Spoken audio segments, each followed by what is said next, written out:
Hello, everyone. Welcome to Zenful Conversations, and thank you so much for coming by. We are here in this community every single day. Appreciate you being here and sharing your love in this group. We're here talking about being present for our own lives. This conversation this year is being brought to you by the Book of Awakening by Mark Nepo. This New York Times best-selling book is described as having the life you want by being present to the life you have. And how many times do we wish this or not happy with circumstances? And honestly, what I've learned, and it was even mentioned at this last day retreat, was you think your stuff is terrible that we've got to deal with, and a lot of times it is. But you go to these spaces of women that share, and you think, I think I'm gonna pack my little stuff back up and get on out of here. You end up realizing that what you have is not that bad in comparison. And to me, it's reminding myself of that at times, right? But this is the life we have,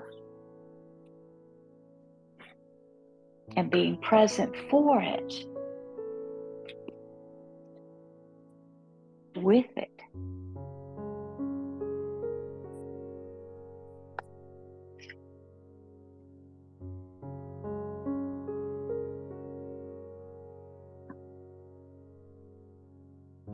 I don't think that when we die, we just stop existence. I do believe energy never dies, and whatever transition that is, I do not know. But I love this earth, this planet. And I was thinking, about these top 5 regrets. I'm thinking, I think mine's going to be not playing with the trees as much. I'm going to miss the trees and the earth. The earth. So make sure you get out there and hug a tree. Let's see what today's message is.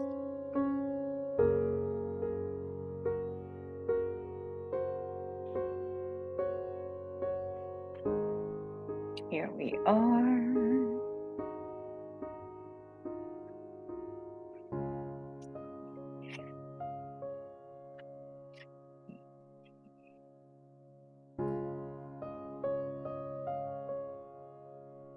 Day number 1986 is titled Beneath False Hope. Beneath False Hope. There's a quote here offered to us by Angelise Arian. It says, we need to stay current with each other. We need to stay current with each other.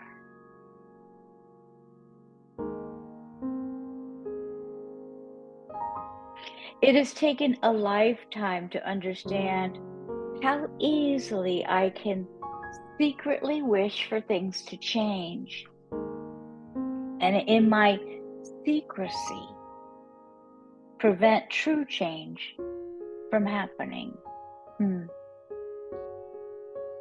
I'm going to pause here. I want to feel this. Because, well, I think I have a decent practice. I'm just realizing I am wishing things were different in quite a few different areas, right?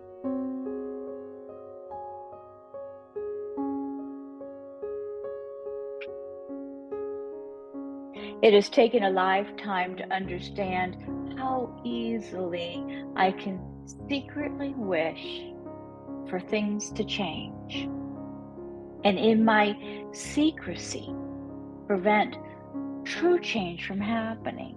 We're not with it. This is incredible messages. For example, I loved a friend for many years who was unable to listen or be kind or be patient. And rather than feeling just how much that hurt, I always hung in there, secretly believing that he would change and grow, and one day emerge before my eyes as the friend I always believed he could be. Well, that didn't happen. I'm not saying that change is not possible, but more deeply, that true change, the kind that is self-initiating and lasting, has more chance of happening in a relationship that does not hide its shortcomings.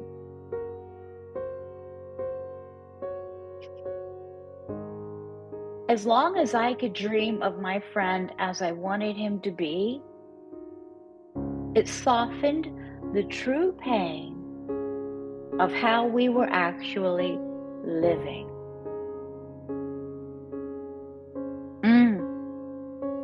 Can we feel this for a second? Oh.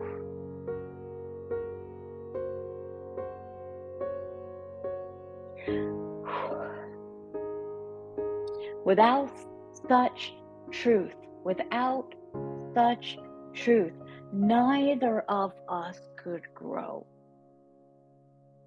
Not he, for having to face the effect of his self-centeredness, and not me, for having to risk saying what I needed. This is freaking powerful, heavy message.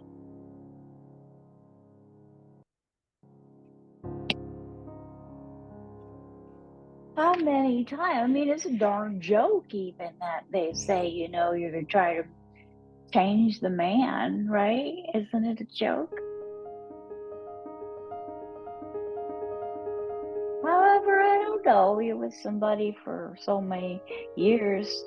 I think things rub off, but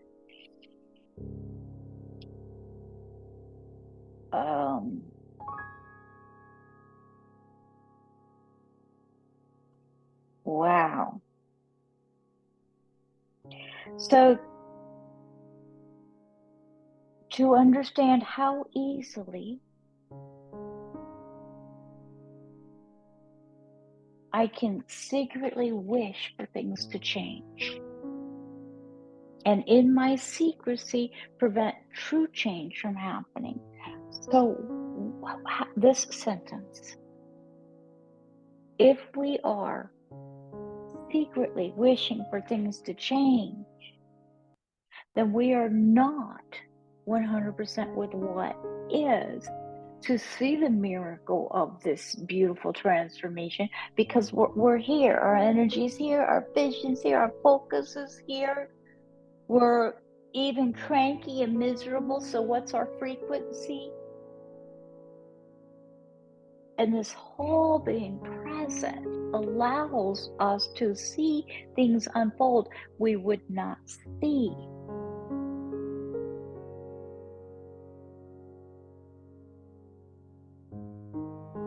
Beneath false hope.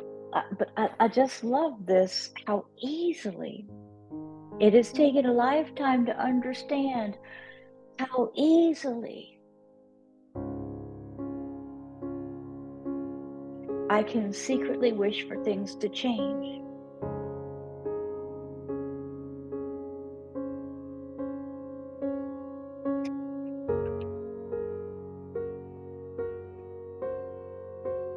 rather than feeling just how much that hurt. I always just hung in there, secretly believing that he would change and grow and one day emerge before my eyes as his friend I always believed he could be.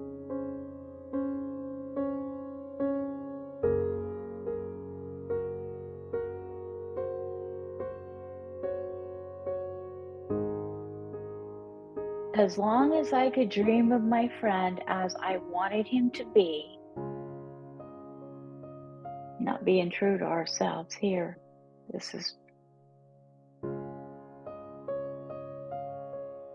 It softened the true pain, though. It softened the true pain of how we were actually living. And without such truth, though, neither of us could grow. Not he for having to face the effect of his self-centeredness, not me for having to risk what's saying I need.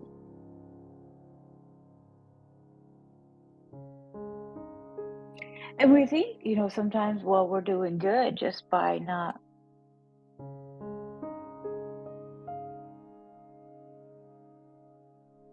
We're not. Truth.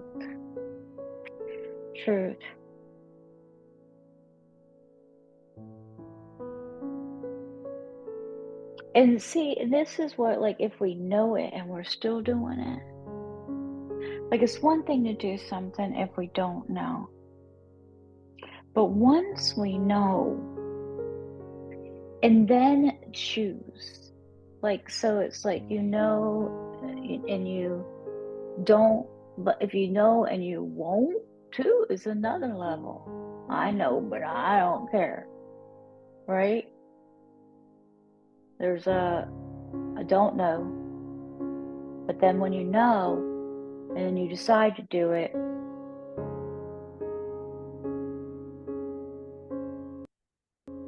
maybe that's one thing, but you're at least in process of a change, maybe. But then there's, and you won't.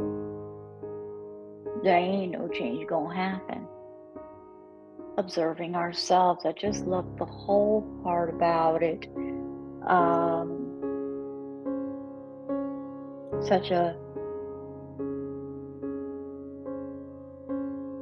So interesting to actually be able to observe ourselves, I think. Being conscious is such a neat thing, and it allows us to do so much in my mind, but it's also simple.